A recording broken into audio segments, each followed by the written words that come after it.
then there's one publication I highly recommend. We subscribe to it, we learn from it, and I'll tell you something, he's right on the money. That's the Trends Journal. With us right now is Gerald Celente, trendsresearch.com. Mr. Celente, thanks for joining us again. Douglas and Joseph, thank you so much for having me on, and thank you for all that you do. Hey, appreciate it. Well, appreciate you.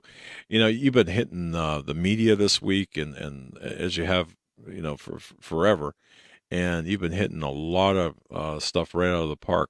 One of the things that I was looking on your social network feed and looking at I was really interested in something that a comment or an issue you were talking about in the media this week.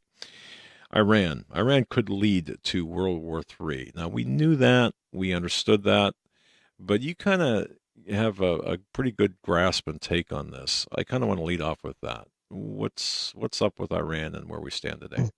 Well, as you well know, I'm a political atheist. I look at things for the way they are, not the way I want them to be. We don't take stands on things. Just like when you go to a doctor, all you want is a diagnosis. And so we just give the diagnosis. So let's go back to the presidential reality show in the race for the White House back in 2016. Trump kept coming out against Iran. This is the worst deal I ever seen. This is a terrible deal. Blah, blah, blah, blah. And then you look at his cabinet and his administration. James, quote, Mad Dog Mattis, our defense secretary.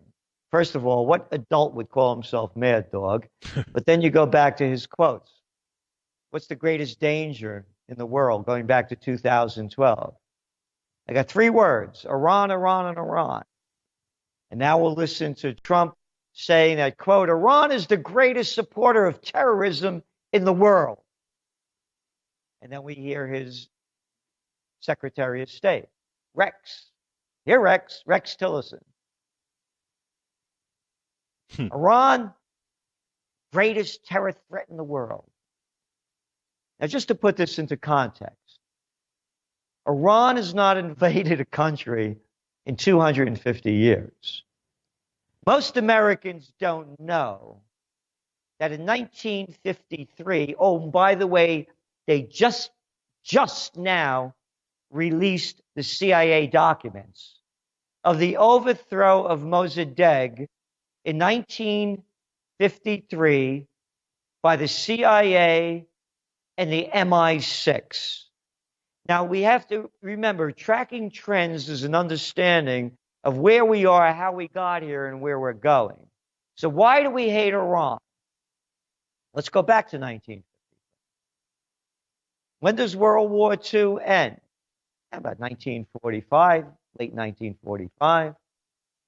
Who controlled Iran before that? Well, the British. You know, the sun never sets on the British Empire, and the Queen and the King, they'll take anybody they can get. And by the way, we love your oil. So who was controlling the oil in 1953? Oh, there was this company called Anglo-Iranian Oil, better known today as BP. And who was the other company that owned all the oil fields in Iran? Standard Oil, better known today as ExxonMobil. So they had an election in Iran in the 50s, the early 50s. And they elected Mossadegh, a university professor, a totally democratic election. And you know what he did? He had the nerve, the gall, the arrogance to say, hey, that oil belongs to us, not Anglo or Iranian or BP or Standard Oil. So they overthrew the government of Mossadegh. They plucked this little low-life piece of garbage, a nothing of a human being, the Shah. They plucked him out of southern France, put him in there. They slaughtered all the resistance people. The Savak, the Iranian secret police, they got Savak from SS, man. They were murderous, disgusting individuals that murdered every part of the resistance. and the Shah brought back in Anglo-Iranian and Standard Oil. He became the biggest purchaser of United States military equipment. So, the revolution begins in the late 1950s. The late 1970s. The people have had enough. And the Shah, the arrogance of this, by the way, the head of the peacock throne, the king for this lifetime and for eternity. This kind of crap they're throwing down with this king crap. The revolution happens. I have a book called Trend Tracking. I wrote that in 1986. I became a political atheist. I used to be the government affairs specialist for a major segment of the chemical industry in D.C. back in the 70s.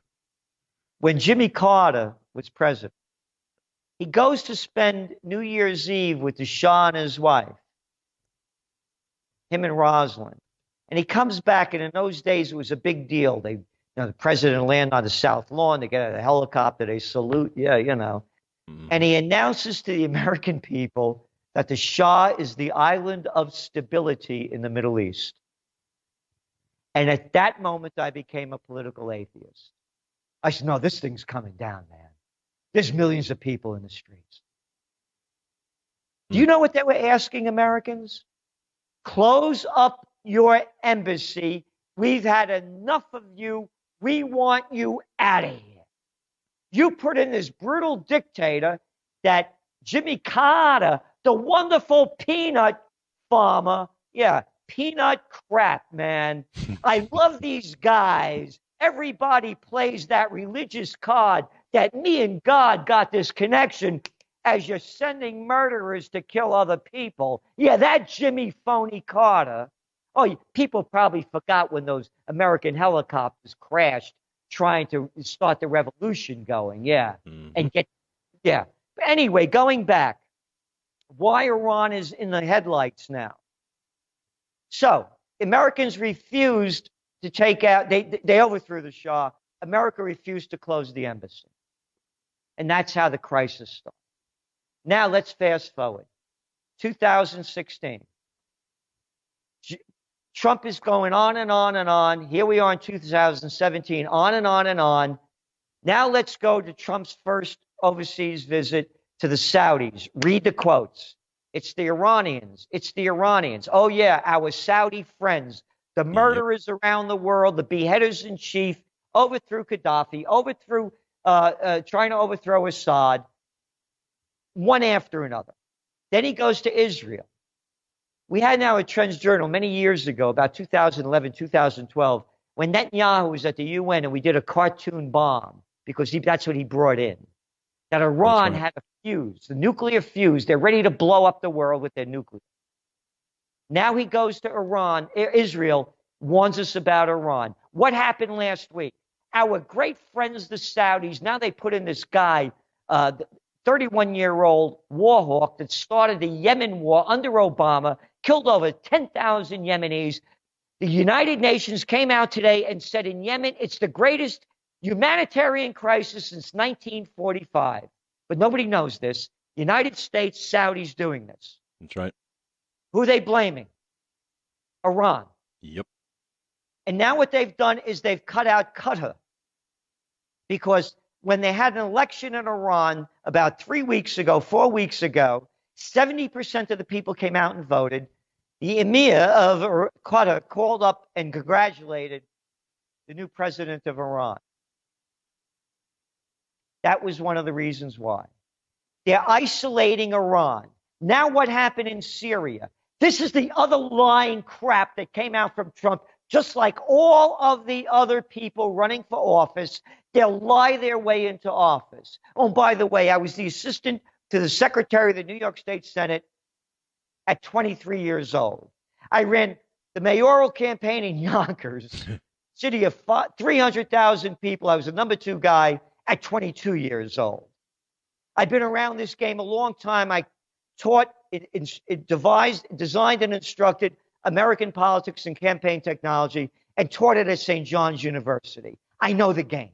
Hmm. I'll say anything to get elected because I'm a psychopath or a sociopath. I'm the same person you hated in high school and college that wanted to be class president and head of the student council. So Trump tells us we have no business being in Syria. We don't even know who these rebels are. I've been talking to the generals. We don't even know who they are. Who are these moderate rebels? We don't know who they are. But yet, now we're escalating the troop surge in Syria. They blew a Syrian plane out of the sky. This is against the Constitution of America, to us being in a sovereign nation that's done nothing to us and no threat to us. Absolutely. They're blowing Iranian drones out of the sky. They're bombing Iranian troops that are fighting with Assad, who was elected by the Syrian people by a vast majority, monitored by international observers. But hey, these Iranian troops are killing our moderate rebels who we don't even see their face, according to Trump. They're going after Iran. We believe there's going to be a conflict. It'll probably go between Israel and Iran. They'll blame the Iranians. And you talk to anybody out there, the uneducated people who only hear sound bites of news, they're already saying Iran is the greatest terror threat in the world.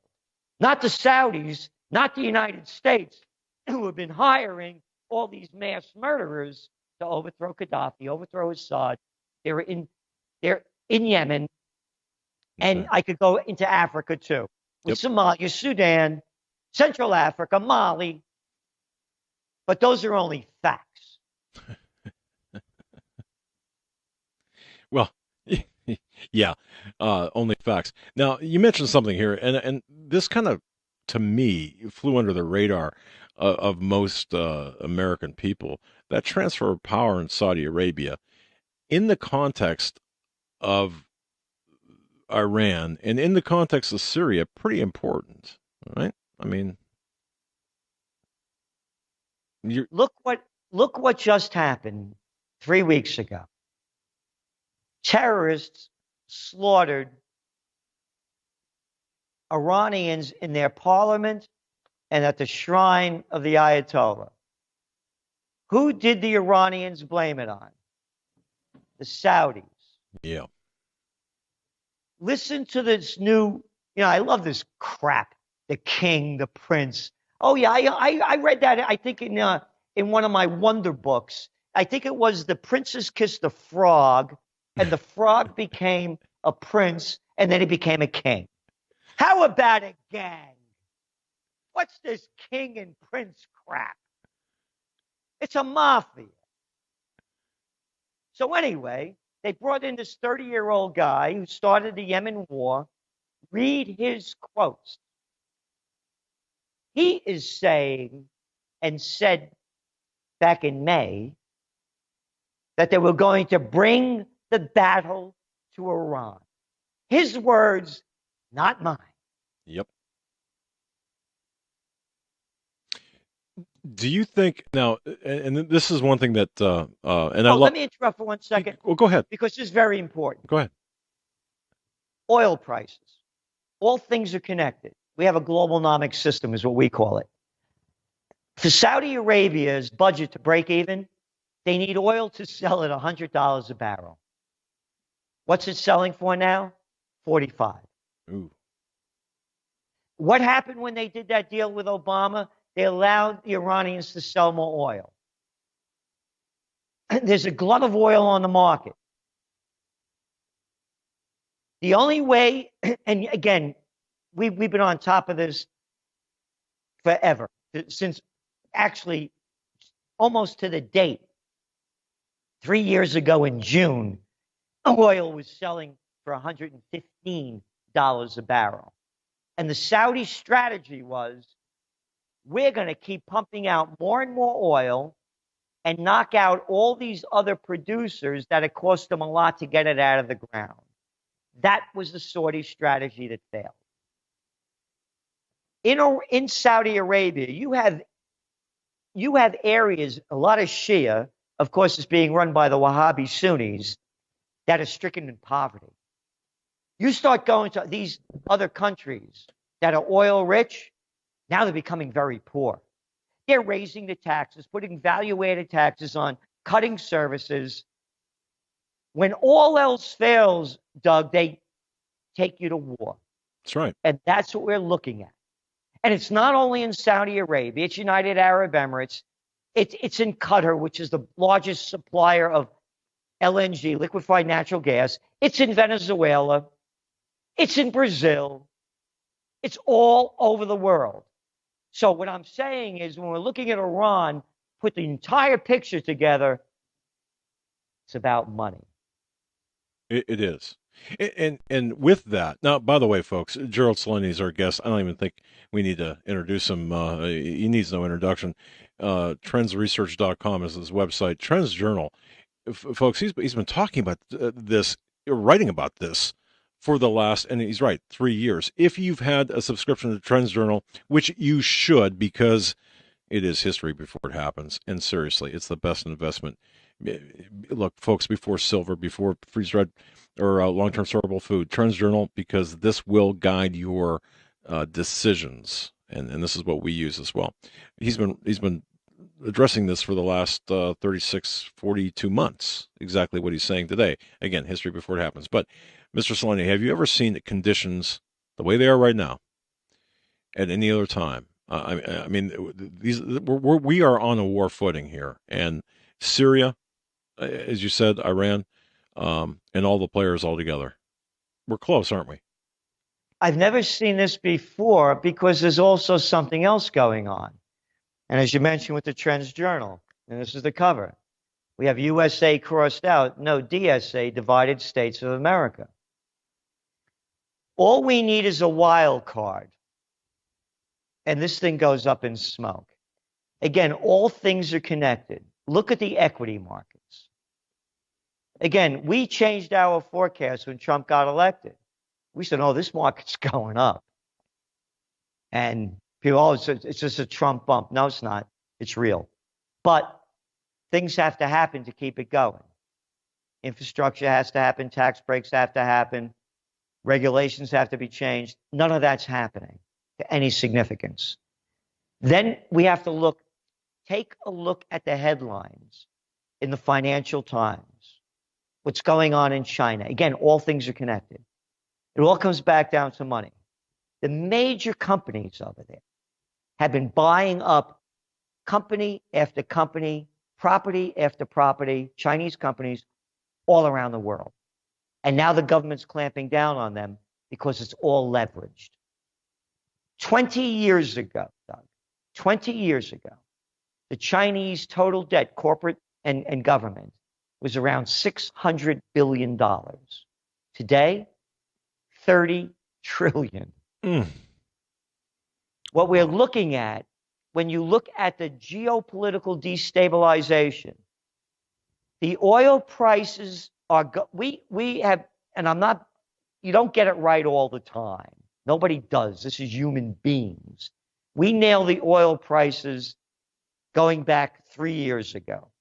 What no one's talking about are the alternative energies that are coming online that are making fossil fuels and gas less relevant. They closed 350 coal-burning plants in America. Not because of environmental regulations, because gas is cheaper. Go to Europe. You're looking at places like Denmark, where nearly 60% of their energy is being delivered through alternative energies. In Spain, in Germany, in Italy, about a third. What I'm saying is the Saudis, the Venezuelans, United Arab Emirates, the Qatar, Kuwait, it's like having ice boxes just before they're coming out with refrigeration. Good analogy.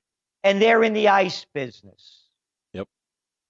They have nothing else. This arrogant prince came out with this big plan about a year ago. Saudi Vision or something, 2030. It was this grand plan. Nothing. Nothing. Empty. 70% of the GDP, oil-based. The Saudis, oh, you know that Trump, he just sold the Saudis $110 billion worth of weapons. Why? Hey, almost got as close as Obama. Obama sold them $115 billion. They have enough weaponry to destroy a good segment of civilization around them. And when you look at the fundamentals, they're religious fundamentals. They're still fighting about what happened when the Prophet Muhammad died, whenever he died, and the Sunnis and the Shias still fighting that battle. This is out of control. And they have the weaponry to make this the war to end all wars. The Iranians aren't going anywhere. These are the Persians, lest anyone forget. Oh, yeah.